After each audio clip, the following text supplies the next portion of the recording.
Hello everyone, welcome to the channel, or welcome back to the channel. My name's Jono. My apologies for the croaky voice. I've had a bit of a chest infection and I'm only just getting over it, but nonetheless I'm determined to move on. Another Russian-made, or Soviet-made as it was then, 35mm rangefinder this time. This is the Fed 4, so let's waste no time and jump straight in.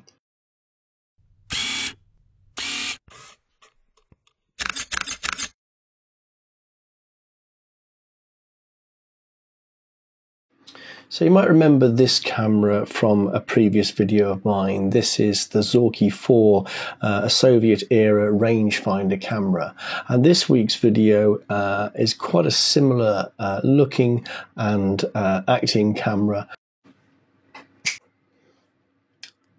This is the Fed 4. Again, it's a 35mm rangefinder, produced from 1964 right way through till 1980, and it looks and acts very similar to the Zorky, but there's a few important differences. As the name would suggest, this is the fourth generation Fed. In fact, actually, this was subdivided into 4A and 4B and a few other amendments as well, but more on that later on. If we look at the controls then, turn it around to the back and we have our viewfinder, which has a rather nice adjustable bezel here, if you like, that allows the sharpening of the image that you're looking at through the viewfinder for those of us with poorer eyesight. On top, we have got a light meter here. I'll explain how that works in a moment, but that's what sets this camera apart from both the Fed 3 and also the Zorky 4, because neither of those was fitted with a light meter. But although this one is simple, it works really, really well. Cold shoe for a flash, and indeed the flash can be synchronized by way of the port here on the front of the camera. We have then got our mechanism for adjusting shutter speed. Now, just like on the Zorky 4 and in fact a few other Soviet rangefinder cameras, we must never change the shutter speed unless the film is wound on. The risk of damaging the camera is quite high and it would be a terrible shame. So I'll finish the controls and I'll come back to show you how that should be done properly. Got a shutter release button here, which also has the threaded captive area for a remote shutter release. And on the end here, then we have our frame count. Tells us how many shots we've taken. And a little tiny reminder of the type of film that we've got loaded in the camera. But again, let's come back to that. Let's have a look at the light meter first of all. So the light meter is used by way of this dial here with two needles. The red one I'll come back to, but the grey one is the actual light reading. In fact, if I cover up the meter, you can see the grey needle move up and down depending on how much light is getting to the lens. And what we do is, once we're happy that our picture is composed and that this is the light reading, we can use this outer dial here to turn the red needle until it matches. Now what we're seeing here is what settings the camera is recommending for us. We have our film sensitivity set, our ASA is set currently to around 200 ASA, but obviously that can be changed by way of this inner dial here. And we can now see that the various speeds and aperture settings correspond to this light reading.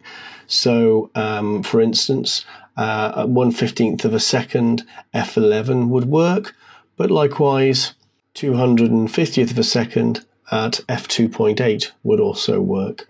And like I say, I have found that this light meter is actually pretty accurate, even compared to a modern dedicated light meter. So if we look at the shutter speed now, we're currently set to 125th of a second, and I know this because the film is currently wound on. Our lever that we use to wind the film on is locked. And at this point only is when we can change this if we desire to. And we do that by simply lifting this button slightly and turning it. In this case, I'm going to set it to 1/300th of a second. I can now press the shutter, and the camera will take a picture at that speed. But now we mustn't touch this dial again. We mustn't adjust it at all until we once again wind on by way of the lever. As you can see, we have a bulb setting, and then from 1 second right the way around to 300th of a second are our options. So our frame advance is measured from this little marker here, and as you can see, when I wind on, the number advances also. So it's a case of manually setting this to 0 after you've loaded a film into the camera, so that it will automatically count on for you. As I said to you, this inner dial is a little reminder. The idea is if you've got a film in that's particularly sensitive to bright lights, we can set that to here, but that has no bearing on the photograph that comes out. It's purely a cosmetic reminder, if you like, whereas the ASA setting on our dial over here does have an effect on light meter readings. Finally, on top, we've got a little collar here around the shutter that we can turn from C to B. I don't know what C and B stand for because I'm guessing they're in Russian. But basically, when it's set to B, the film is then disengaged and we can wind it back in the spool when we're finished. Round to the front of the camera, we have the actual selenium meter. This is the bit that actually measures the light. Obviously the front of our viewfinder is here, and as I said to you, we've got a sync port for flash here. It's also got a self timer, and the way that works is clockwork, so we need to obviously wind the film on first of all, which I have done by the look of it, and then I need to move this in the direction of the arrow all the way around to the top, and then the timer is activated by pressing this button here. It's about 10 seconds, but once it gets to a certain point, the shot will fire. There we go. Old-fashioned selfie. Although this is not an SLR, we are able to change lenses. So if I just take off, I'm very lucky enough to have the original lens cap here. If I take that off and show you the lens, it can be changed by unscrewing. I suppose you could call this an M39 mount because it's 39mm screw, but it's more often referred to as L39 because it's a copy of a Leica system. But it does mean that there are lots of different lenses that are available for this mounting. So if you do choose this camera, you have got plenty of choice when it comes to lenses. The lens that was fitted as standard is this one here. This is an Industar 61 lens, 52mm f2.8, and I can show you here how the operation of it.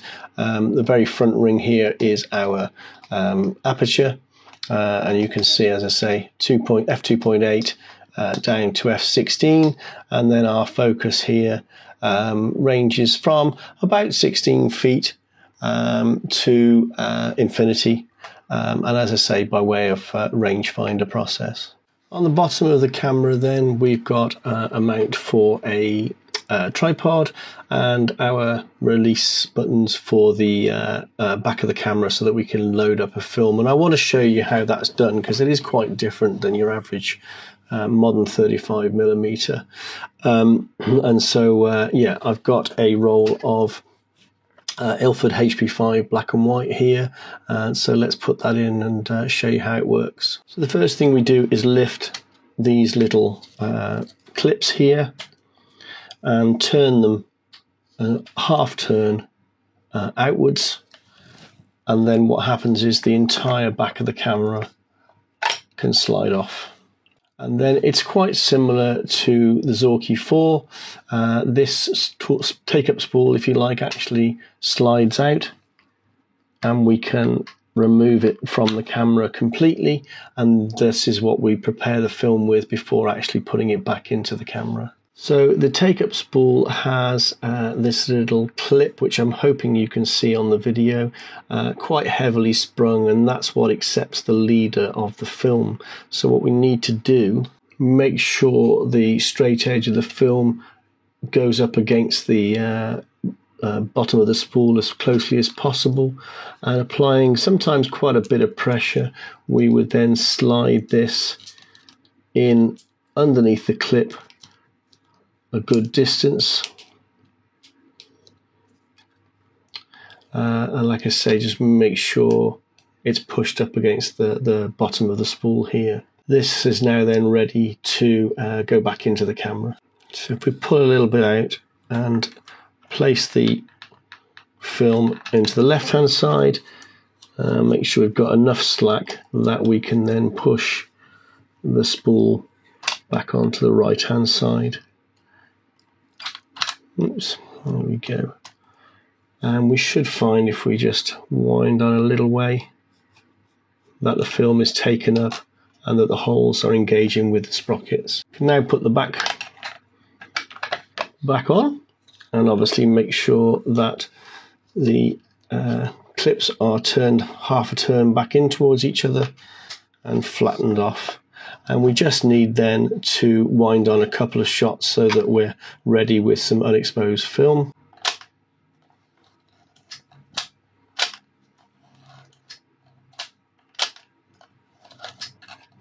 That's ready to go. And lastly, we just need to set our frame count on 0 so that we know we're in the right place.